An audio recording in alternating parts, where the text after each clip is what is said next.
Assalamualaikum warahmatullahi wabarakatuh. Alhamdulillah rabbil alamin, wassalatu wassalamu ala asyrafil anbiya wal mursalin wa ala alihi wa sahbihi ajma'in. Rabbi shrah li sadri wa yassir li amri wahlul 'uqdatam min lisani yafqahu qawli. Alhamdulillah, bersama saya lagi pada hari ini untuk kita teruskan pembelajaran kita pada hari ini dalam mata pelajaran Pendidikan Islam PPKI tingkatan 3. InsyaAllah pada hari ini kita akan belajar berkaitan tajuk beriman kepada Rasul, iaitu salah satu daripada tajuk dalam bahagian akidah. Kita tengok yang pertama, apakah pengertian percaya kepada Rasul, iaitu mempercayai dengan penuh yakin bahawa Allah SWT telah mengutuskan Rasul dari kalangan manusia untuk memimpin umat manusia dan jin ke arah jalan yang benar.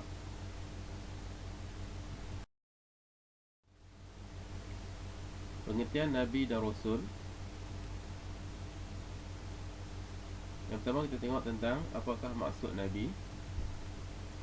Nabi adalah seorang lelaki yang dipilih oleh Allah SWT dan dikurniakan wahyu kepadanya, tetapi tidak diperintah untuk menyampaikannya kepada orang lain.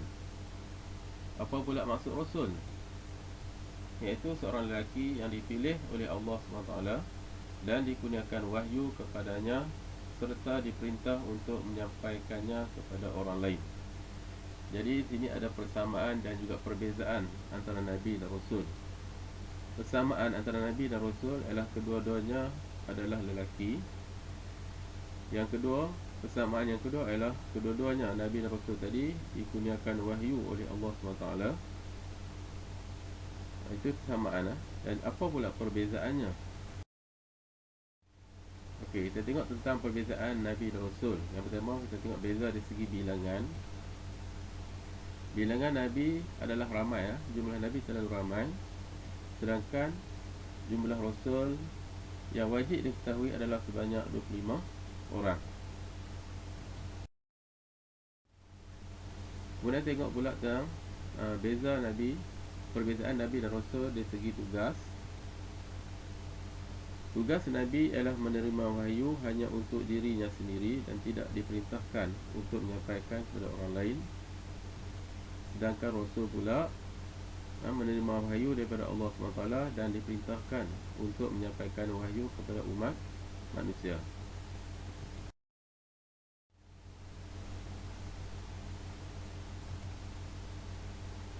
Okey, inilah 25 Rasul yang wajib kita ketahui. Bermula dengan Nabi Adam alaihissalam, kemudian Idris alaihissalam, kemudian Nuh alaihissalam, kemudian Hud alaihissalam, kemudian Saleh alaihissalam. Yang kenanya pula ialah Ibrahim alaihissalam, kemudian Lut alaihissalam, Ismail alaihissalam, dan selepas Ismail, Ishaq alaihissalam, kemudian Yaqub alaihissalam, Yusuf alaihissalam, Ayub alaihissalam, Syu'aib alaihissalam, Musa alaihissalam, Harun alaihissalam, Zulkifli alaihissalam, Daud alaihissalam, Sulaiman alaihissalam, Ilyas alaihissalam, Ilyasa alaihissalam, Yunus alaihissalam, Zakaria alaihissalam, Yahya alaihissalam, Isa alaihissalam, dan yang terakhir sekali ialah Nabi Muhammad sallallahu alaihi wasallam.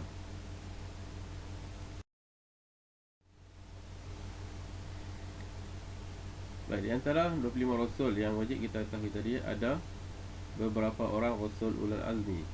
Siapakah Rasul Ulul Azmi ini? Rasul Ulul Azmi adalah Rasul yang banyak menghadapi cabaran dan ujian ketika menyampaikan ajaran Allah SWT kepada manusia. Rasul Ulul Azmi juga mereka menghadapi cabaran dan ujian tersebut dengan penuh ketabahan dan kesabaran. Jadi kita lihat siapakah Rasul-Rasul Ulul Azmi ini. Baik, ada 5 orang Rasul Ulul Azmi, iaitu Nabi Ibrahim alaihissalam, Nabi Nuh alaihissalam, Nabi Musa alaihissalam, Nabi Isa alaihissalam, dan Nabi Muhammad sallallahu alaihi wasallam. Ingat tak rukun iman ada berapa perkara? 6 perkara. Perkara yang ketiga, percaya kepada Rasul. Adik-adik ingat tak nama-nama Rasul? Ingatlah. Abang Baraihan ada lagu tentang Nabi Muhammad Rasul. Mari kita nyanyi sama-sama. As-salatu ala nabi wassalamu ala rasul wal anbiya'il mursalin kulluhum mukramun. Selawat ke atas nabi, sejahtera ke atas rasul, nabi-nabi yang diutuskan, mereka semua adalah mulia.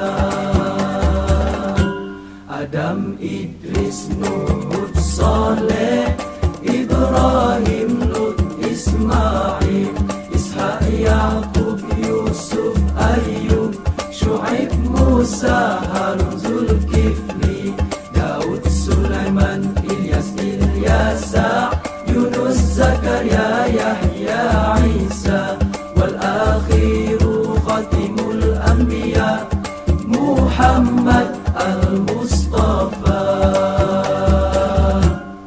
As-salatu ala nabi wassalamu ala rasul wal anbiya'il mursalin kulluhum mukramun.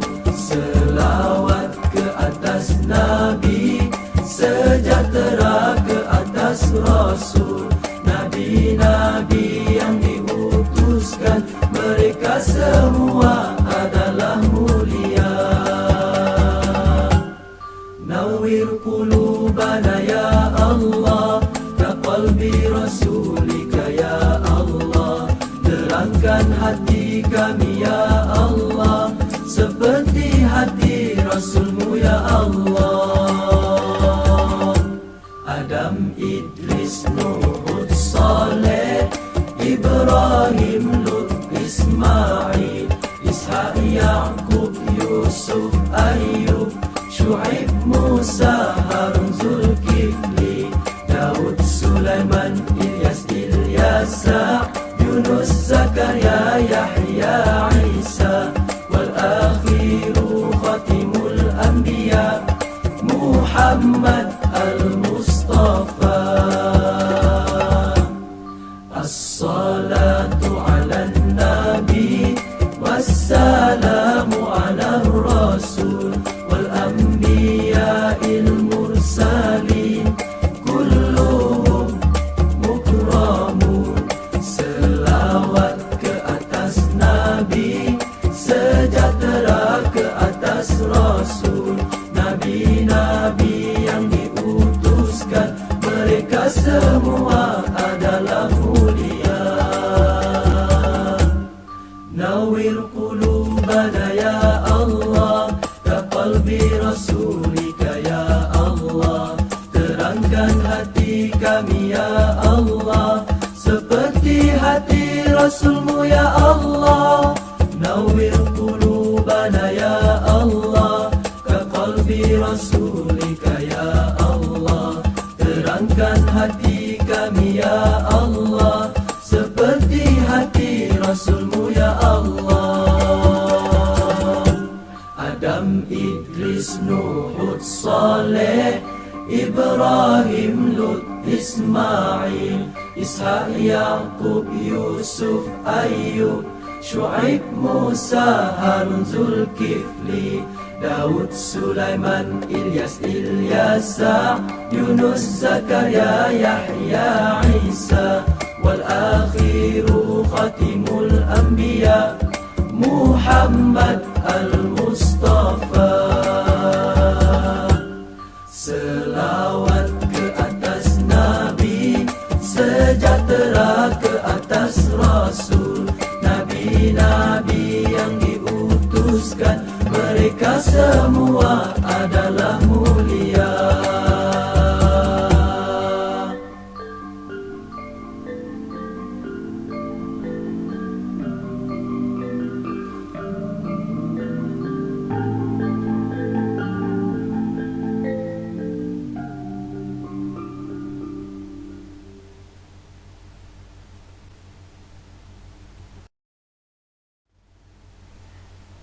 Baik, sekarang kita lihat pula kepentingan beriman kepada Rasul, iaitu yang pertama, mengukuhkan keimanan kepada Allah SWT.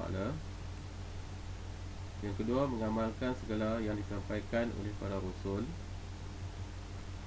Yang ketiga, mentaati semua perintah Rasul dan meninggalkan segala larangannya. Yang keempat, mencontohi teladan dan akhlak para Rasul dalam kehidupan manusia. Yang kelima, mendapat rahmat Allah SWT dan syafaat Rasulullah SAW. Syafaat ini adalah bantuan ataupun pertolongan daripada Rasulullah SAW di akhirat kelak. Antara satu contoh syafaat yang boleh diberikan oleh Rasulullah kepada umatnya ialah mengeluarkan manusia yang telah diseksa dalam neraka dan dimasukkan ke dalam syurga.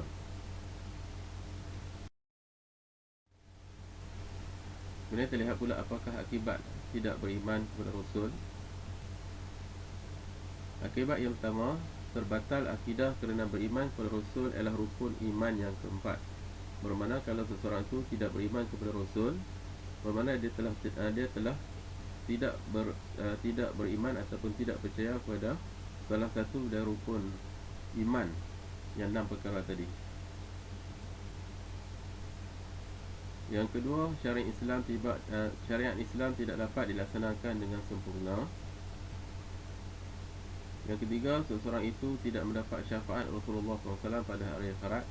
Seperti yang saya sebut tadi, syafaat tadi adalah bantuan atau pertolongan Rasulullah SAW kepada umatnya.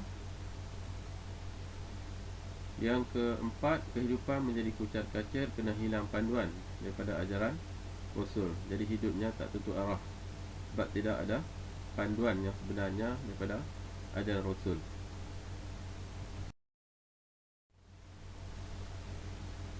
Sebelum kita akhiri pembelajaran kita pada hari ini, marilah kita merenung satu sabda Rasulullah SAW yang bermaksud, barang siapa yang berselawat ke atasku sekali, nescaya Allah akan berselawat, iaitu menurunkan rahmat ke atasnya 10 kali.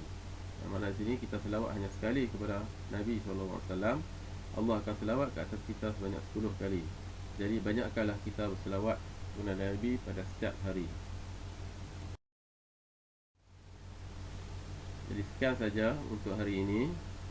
Saya sudahi dengan Assalamualaikum warahmatullahi wabarakatuh.